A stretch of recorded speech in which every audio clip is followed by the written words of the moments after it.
Awit, ika-6 na kabanata. Dalangin sa panahon ng bagabag.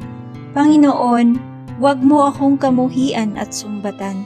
Sa taglay mong kagalitay, huwag mo akong parusahan.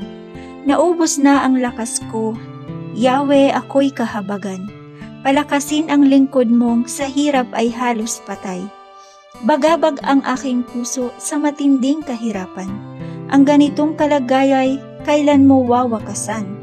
O Yahweh ko, lumapit ka't ako ngayon ay ligtas. Yamang ako ay mahal mo, huwag bayaang mapahamak.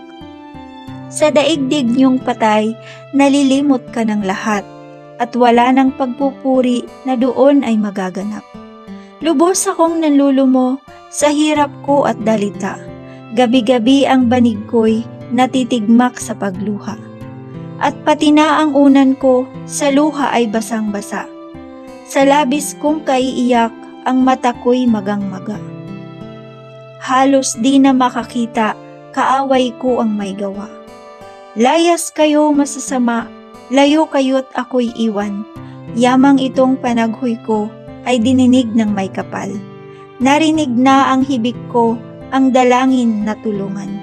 Tinugon na niya ako sa lahat kong panawagan. Kaaway ko'y magdaranas ng pait ng kabiguan. Sa kanilang pagkalito'y tatakas ng madalian.